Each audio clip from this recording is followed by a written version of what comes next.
So you bought a sewing machine and you plan on tailoring every single garment you've got in your closet, huh?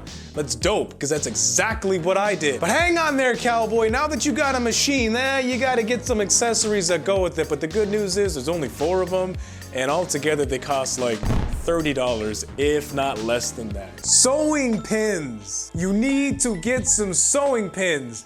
And the good news is they're super cheap. They're like $2 for a pack of 200 of them. And the even better news is you're never gonna use any more than like 10 or 15 at any given time. When you go on that weekend binge of tailoring everything that you've got in your closet, because it's gonna happen, trust me, it is going to happen. You're gonna get so excited with how easy it all is to actually pick up, you're gonna tailor everything. But that being said, you might use like 40 then, otherwise no. You're gonna use like 10. And I will be very honest with you. I did not start out even using sewing pins at all because I didn't have any. But I knew that chalk would work. Here's what's up. You know what I used? I used my daughter's sidewalk chalk in the beginning. I'm not kidding at all. I'm not making this up.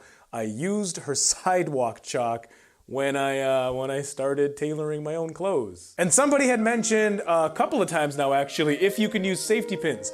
Yes, safety pins are an amazing thing when you are measuring and when you're trying something on, because it'll actually stay in place. If you're tailoring a dress shirt, you throw some safety pins in the side of there and they'll stay in there. They're not gonna stab you in the side, or if it's a t-shirt, it's not gonna stab you when you put it on. It'll hold its place and you can actually see if you like the fit. But no!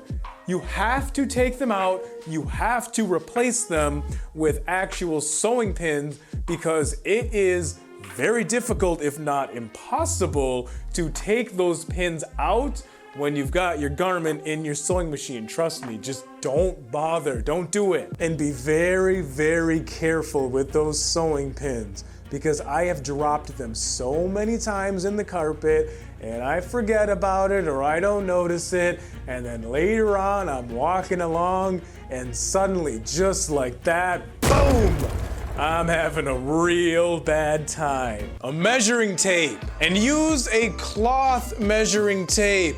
One that's actually made for sewing or tailoring. Do not, and I mean do not use one that's made for construction or home improvement projects. That's like Tim the Toolman Tailor being like, don't worry guys, I forgot my construction measuring tape at home. But don't, I got Jill's, I stole Jill's sewing measuring tape, so we're just gonna use that really quick. It's totally cool, don't worry about it. Man, pinking shears. Oh, I held off on buying these for so long, because I know how to make a zigzag stitch perfectly, so I'm like, why do I want to spend money on something that I don't need? I do not need this. It's kind of a luxury, right? And if you don't know what pinking shears are, imagine a normal pair of scissors that just cut in a straight line, while pinking shears actually cut in a zigzag pattern. And it's great because it will prevent your garment from fraying or just kind of coming apart on you. It will get all over the inside of your washing machine. I made an entire video on how to prevent fraying, what it is,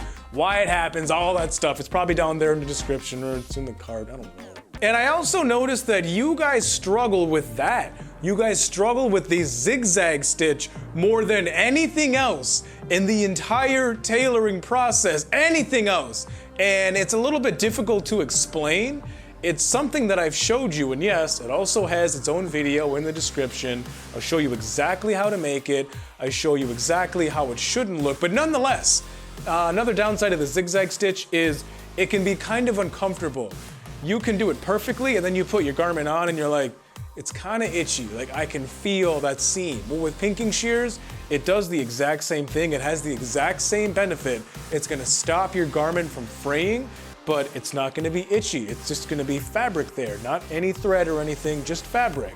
A seam ripper. This thing will save your butt. You know, it's actually really hard to ruin your clothes if you're tailoring them yourself. It's hard because nothing is permanent until you actually start cutting fabric, and even then, there's some ways around it. I mean, it's happened to me a million times. I've got measuring down on pat. I know what I'm doing, and then I will go and tailor it, and I'll try it on, and I'm like, oh, are you serious? Well, if that's you, don't panic. Just relax. You didn't ruin anything. You can just take those stitches out with a seam ripper. There's kind of an art and a learning curve to it, yes. Yes, it also has its own video. And if you go watch that video, go check out the pinned comment, because somebody commented on that video and it blew my mind. It blew my mind because what I do when I use a seam ripper is I would work on that top stitch, and what this person pointed out, no, you want to work on the bottom bobbin stitch. What you want to do is you want to cut that one, and what you can do is you can just pull that bottom stitch out, top stitch comes right off, boom, you're done in like 22 seconds. I mean, yeah, the downside is you gotta then measure and pin and sew everything again, but it's okay because you didn't ruin your clothes. So that in and of itself should remove another layer of fear that you have for starting, and I don't really know what you're waiting on now. That being said, I'm gonna go finish watching the NFL draft. Skol Vikings, SD out. See ya.